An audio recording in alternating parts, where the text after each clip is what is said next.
Welcome to the Lose Your Big Ass Stomach podcast. I'm your host, Jay Jackson, and my mission here is to help you get rid of that big ass stomach and take back control of your health so that you can look and feel your best by being the best version of yourself, mentally and physically, while destroying the mediocre agenda society is trying to brainwash you into, and breaking our families' generational curses of being unhealthy by being a healthy and fit role model. It's time to set a new standard. It's time to set a new standard of living. If you find the podcast helpful, be sure to hit that follow button because that helps us build a movement. Let's go. If you want to drop your next 50 pounds and you're like ready to make it happen, but you have a very demanding career, very busy schedule, I'm going to break down what steps you need to take to drop that weight, okay? These are things I really don't hear other trainers talking about, all right? Because a lot of trainers, they just give out generic advice. Hey, do this exercise, eat healthy, eat less and move more. But everybody know that already. So y'all not new to this, y'all true to this. And so there's more to it, guys. I'm going to break down exactly what those steps are. And so that way you're not feeling like you're so busy that you can't get the results you want. Because I'm telling you, there's people in my coaching program right now, extremely busy. They thought they didn't have the time to be able to exercise. They thought they didn't have the time to eat healthier and with structure to be able to lose weight. But I got coaching clients dropping 40, 50, 60. We even have a coaching client named Ann down over 100 pounds from this information I'm getting ready to share with y'all today, okay? And so first thing is this. If you don't know this already, nutrition is by far the most important part for weight loss. It's not doing hours of cardio. It's not doing 2 days at the gym like when you were back in sports, running track, playing football, playing baseball. Guys, it don't require that, okay?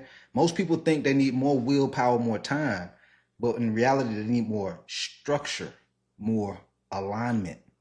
And what I mean by alignment is you have to have a routine that aligns with your goals, guys. You have to have a routine that aligns with your schedule.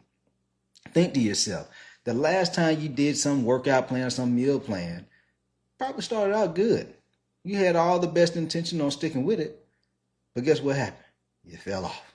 You couldn't stick with that 2-3 hour workout routine.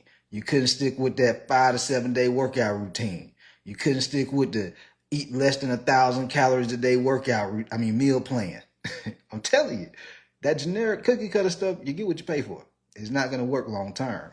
It just leads to temporary results and disappointment, okay? But make no mistake, nutrition is the first thing. What I see most people doing is this.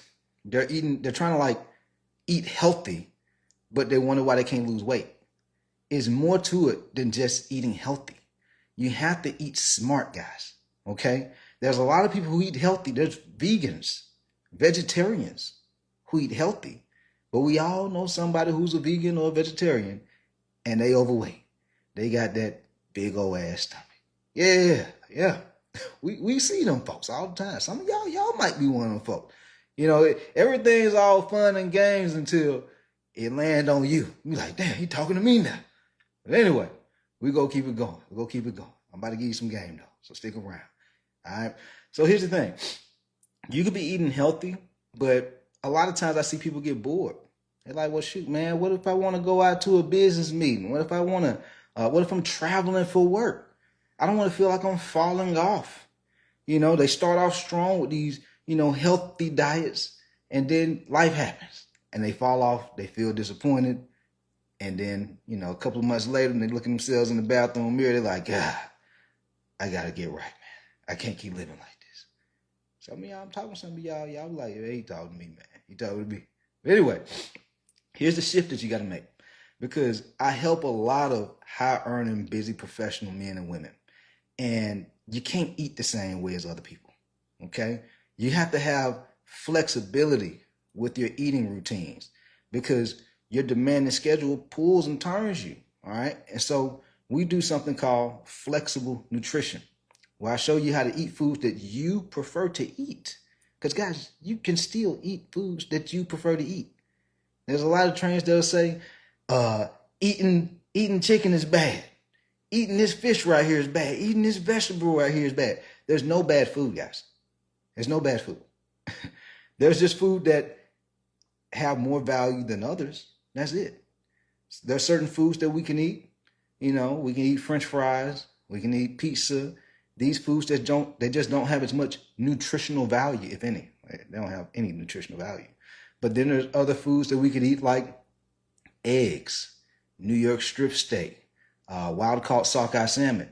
These types of foods are dense with nutrients. And so when I said eat smart earlier, what I mean by that is, doesn't mean you're dumb if you're not doing it right now. All it means is you have to be smart around the type of food, the quality of the foods that you're eating. You want to pay attention to, is this food giving me value or taking value away from me? If you're not doing that, and what I see from a lot of folks is this, they don't do that. And so they wonder why they have brain fog. They don't do that, and they wonder why they feel bloated all day. They wonder why they feel tired. They wonder why their stomach just like, God dang, well, I got to get rid of this embarrassing stomach. You know, I hear these types of things all the time, y'all. Among other things, high blood pressure, hypertension, type 2 diabetes, sleep apnea. Guys, some folks I see have normalized these things, living this way, but they're normalizing living in trauma. I guess you should be able to wake up and have energy. You should be able to go throughout the day and not feel like mentally burned out and exhausted. If you feel like that, you are normalizing trauma. That is not a way to live. There's another life. I'm telling you, it's a whole nother life that I don't know if you just don't know that your life can be completely changed in just a short amount of time, a couple of months. Because most of y'all, even if you got 100 pounds to lose, you can drop that in a year. That's less than 10 pounds, y'all. That's less than 10 pounds a month. You could drop 100 pounds in a year, okay? It's going to come from nutrition. And last thing I want to touch on when it comes to nutrition is it has to be structured in a way that supports your life. That's why I say flexible nutrition. There's some coaching clients that I help, they eat 2 meals a day. Some of them eat 3 meals a day. Others eat a couple of meals and maybe 1 or 2 snacks. Neither way is wrong. See, there's a lot of trainers out here that try to demonize, hey, if you're eating this way, it's bad. If you're eating 7 meals, it's bad. If you eat 2 meals, it's bad. No, none of it's bad. If it works for you, if you can stick with it. But if you're just doing it and then you're doing it to lose the weight and then you stop doing it or you can't keep doing it, what's the point? You're going to lose the results because you can't stick with it. So this is the point of having flexible nutrition. This is a system that we like inject. We inject into your, I hope all my folks who have type 2 diabetes don't feel triggered, but we inject this flexible nutrition system into your life to make your life a lot easier. And once you get this part down pat, you lose weight. That's how important nutrition is. With this without going to the gym at all. I have a coaching client named Kataka. When he first joined our program, he was too busy working in law enforcement. And he said, I can't hit the gym right now, but I'm ready to lose this weight. I put him on nutrition, the flexible nutrition. He dropped 21 pounds his first 3 months. No workouts, guys. No workouts. Let me get close to the mic. No workouts. Okay? That's the first thing. Second thing is this. You got to know that, guys, though. Like, that's very important. Because it's not just for, like, weight loss. It's also for your health, for your energy, for your confidence. Nutrition. Okay? We are what we eat. And if you're tired all the time, always feeling depressed, clothes not fitting, something with what you eating. You either eating the wrong thing or you eating too much. All right? Second thing, the med training system. The med training system. All right? I know some of y'all like, man, I don't need to go to no hospital now. It ain't about that. If you don't tighten up with your diet and your lifestyle, you might end up being in the hospital. But the med training system is this. Your minimum effective dose. Minimum effective dose. That's what MED stands for. It's an acronym. Minimum effective dose training system. Okay. A lot of people, when they think about losing weight, they think they have to do 5, 6, 7 days a week at the gym. They got to do all like hour. They think they have to spend an hour and a half, 2 hours at the gym. No, I can't even remember the last time I was in the gym for an hour. And it's like people think I'm in the gym all day because I'm 35. I got abs, my arms swole, shoulders swole. Like, man, no, you in the gym all day. No, I'm not. Minimum effective dose. What is the bare minimum that needs to happen for you to get the results that you want? We don't rise to our standards, guys. We fall to the systems that we have in our life. And so if you don't have a floor for your systems, if there's no floor, you crash out. You got to have a floor. And so my floor, bare minimum, I never work out anything less than 3 days a week. Nothing less than that. If I start, because you'll start noticing how it shows up in your life. Like for me, if I'm working out like, let's say once in a week, twice in a week, no times, I'll start falling into those low vibration states. I'll be tired, mentally foggy, waking up just in a bad mood, feeling bloated. Guys, exercise is a form of therapy. Exercise is a form of like self-care. A lot of people look at this as like a chore, not realizing this quote unquote chore is actually what's going to help you feel better, not just physically but emotionally. I can't tell you the amount of times, like my grandpa just passed away recently. I lost both of my grandmothers also, and when all these things would happen, like, yes, I'm coach, but I'm still human. And so I go through certain emotions. I go through, certain rough patches in my life. But going to the gym, it helps you reduce the stress. It helps you reduce the pressure. I'm pretty sure my high achievers who are like out there grinding, really putting in work, you understand what I'm talking about when I say the pressure. You know what I'm saying? Folks who just living average, being mediocre, yeah, you ain't gonna understand. But when you grinding, you putting in that work voluntarily. You just an overachiever. You moving with excellence. This requires understanding how to balance that stress, guys. You gotta know how to balance it. Because if you don't know how to balance it, this is how folks end up gaining weight. They stress, work, the weight making them stressed too. Then they end up having hypertension. And then it goes over for a longer period of time with them having those things and having that stress is how folks end up having strokes. It's how folks end up on dialysis because they think the medication is fixing the issue. No, the medication is managing the issue. But if the weight gets worse, the eating habits don't get better, the exercise habits don't get better, it gets worse. You just don't see it. It's inside of you. But it's getting worse. This is why some people go from a little bit of meds to a lot of meds. Because the doctors can see that it's gotten worse internally. So it's very important, even if you don't feel like it's all that bad, don't mean that it's not bad. And so focus on your med training system. Minimum viable dose. How many days a week can you, like bare minimum, go to the gym? Everybody on Instagram, go ahead and comment it. Is it 2 days a week? Is it 3? Is it 4? Is it 5? Is it 6? Let me know down in the comments, okay? Very important. And I noticed something.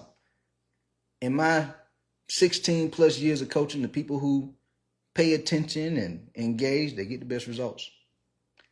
Because when you pay attention and you engage, you learn and retain the information, all right? And so that's number 2. And when you train, this is what's going to help you build muscle. So you look good in your clothes and when you take your clothes off. Yeah. Everybody just want to hide behind their clothes. Hide behind their big t-shirts and their big coats and sweaters and sweatpants. No. Why not be able to put on clothes that you actually want to wear and look good on you? And then when you take it off, you feel proud still. You like, well, I'm good. Yeah, either way, I'm good. Right? That's what it's about. Well, at least for me. I want to look good year round. In my clothes and outside my clothes. Anyway, number 3, you got to shift from focusing on being busy and focusing on you needing so much discipline and willpower to get this done to having structure and alignment, guys. Guys, I don't know if y'all realize this or not, but if it was extremely hard to stay in shape, there wouldn't be a whole lot of people doing it. Guys, it ain't that hard. The shift is having a lifestyle that works for you. You have to have a lifestyle of wanting to feel good by eating certain foods that give you energy. You have to have a lifestyle that builds the muscles that you want to have on your body. Be man hitting me up, man, I got to get rid of these man boobs. Well, what's your lifestyle? Shit, man, when the last time you went to the gym? Man, it's been a couple of weeks. Well, how you go build a chest if you ain't hitting the gym? It's got to be a part of your lifestyle. It doesn't mean you have to go to the gym 6-7 days a week, but 3, 4, 5 days a week is all you need, guys. It doesn't take like bodybuilder work ethic to be able to get lean. Like most folks who I'm helping, not trying to get like just shredded. Now there is that 5 or 10% who do want to be shredded, which is cool. You got to put in that work. You got to go a little bit over and beyond. But for the average person who just want to have like their stomach flat, you know, the people who want to look good in their clothes, look good when they take their clothes off, have energy for their family and kids, have the energy to excel in their career, make more moolah, get to the money. Can't really get to the money if you tired all the time. Can't really get to the money if you always, I don't know if I'm going to go to that event, man. I'm going to be sweating all up on stage and sweating while I'm, networking. Got too much fat on me. My body feel too uncomfortable. These is what folks be telling me all the time. You got to focus on the lifestyle that you can sustain. And more importantly, you got to, I was having a coaching call with my clients, and we'll end on this in a sec. We do coaching calls on Mondays, my whole community. And shouts out to Brandon. He's down 71, a little over 71 pounds. I believe it's like 71.6. So Brandon, if you're listening, man, I'm trying to give it all the way. I'm trying to give all of it to you. Okay. I'm not trying to cut back on what you actually accomplished so far. All right. And, whenever one of my coaching clients achieves like certain milestones in their journey, I had them let the community know what was like the 2 to 3 things that really made a big impact. And during our call today, Brandon was like, man, ultimately, like if he had to say, he was like, I had to brand myself. And I was like, never thought of it that way. But it makes a lot of sense because when you think about a brand, there are certain things that come to mind when you think about brands, right? When you think about Apple, what is it? You think about Steve Jobs, or you think about Think Different, right? What do people think about you when they think about you? What comes to mind? Do they think discipline? Do they think physically active? Not bodybuilder active, but just health, wellness. This person takes care of themselves. Does your brand speak confidence? Or should I say fluff confidence? Somebody who just doing all that talking, but don't have nothing to show for it. It's fluff confidence. There's a lot of people out here like that. I think that's like the overwhelming majority of people out here. Everybody on social media got something to say, but don't have nothing to back it up with. But anyway, what does your brand, even if you don't have a business, guys, you are still a brand. You have you can literally go from not having no business, and you could be posting on social media about your life, which is a brand, and you can literally create money out of nowhere. out of nothing. There's people who live a life of, I'm gonna make sure my house is super clean, wall decor, and just making it look real nice and neat. They're making money off brand deals from their lifestyle. So what does your lifestyle show about your brand? Tired? Big ass stomach? Always sleepy? What does it say? Or does it speak confidence, excellence, like high standards? Like, this is the world we live in, y'all. Everybody wanna, it's okay if you're overweight. No, you are good the way you are. Yeah. But then when they go home, they be all depressed. Like, I'm glad they said that, but I still don't feel good about myself. Because all that really matters is how you feel about it. Do you feel happy about how your body looks? Are you confident? It don't matter what nobody else thinks. They can tell you all these things. Oh, it's not that bad. But deep down, if you look in the mirror and you like, man, I know what I'm capable of. I know I can do more. I know my body can look way better than this. And a lot of the people that I help grew up playing sports, football, track, baseball, just playing volleyball, whatever it is. And so they've experienced what it was like at one point to be in phenomenal shape. And then they got into their career, and then it just started to they put their health on the back burner. And so it's like, that's even more depressing because you had it before.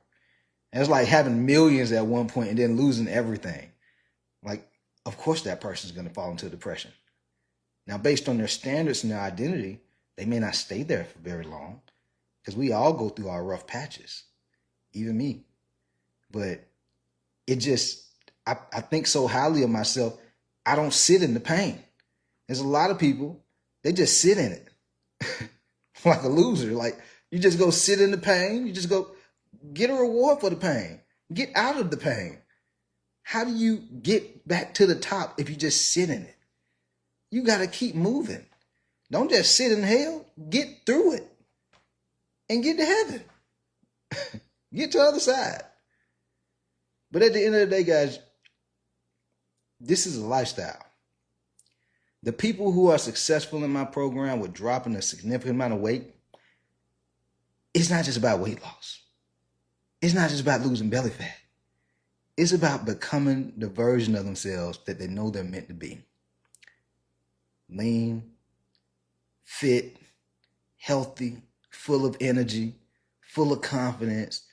And a lot of times they attach it to a bigger meaning, a bigger mission. By them having this body, this healthy, fit, lean, energized body, it's like one of my coaching clients, Kataka, he was like, man, he wants to be there for his parents as his parents get older. So our parents are getting older. He wants to be able to help support them and take care of them. But if he's not able to support himself, how can he help them? And so it's a mission. You can have a mission with your kids. You want to be healthy and fit. You want to be a role model and example for your kids. Whatever it is, guys. If the people who are really successful in my program, they tie the results they want to accomplish into a bigger mission. And it makes it more meaningful to keep going even when they hit tough times. Because a lot of times when people hit tough times, what do? They quit. I'll get started next year. I'll get started in a couple of months. And that's why they keep on losing weight and gaining it back. Losing weight, gaining it back. Because they're not, like when you have a mission, guys, it pulls you. It forces you to stretch. It forces you to become more. Even if you don't want to. It forces you to. There's a lot of people I see that just kind of like, they don't really put themselves in situations where they're forced to grow. And they stay in their comfort zone. And that's why a lot of people gain a lot of weight. Because their life isn't set up to where it's forcing them to grow. And so the comfort zone, belly fat, muffin top, man boobs. I get falling on hard times, but damn, like when you go come out of it. And so it doesn't have to take as long as most people might think it does. It doesn't take a ton of willpower. It's just structure and alignment. When you have these two things, guys, I'm telling you, this is how the game changes. The structure with knowing exactly what steps to take to get the results, and alignment meaning the structure fits your lifestyle. When you get these things, guys, you can drop 30, 40, 50, 100 plus pounds. No question about it. All right? We out of here. Let's get it. Yo, appreciate you for tapping in and listening to the podcast episode today. Hopefully you found it valuable. And if you did and you want to learn more about how I can help you lose the big ass stomach, transform your body, and get your health on point, DM me real results over on Instagram at JJacksonOfficial for more information. And I'll reach back out to you to do what I can to help you hit those health and fitness goals. Let's get it.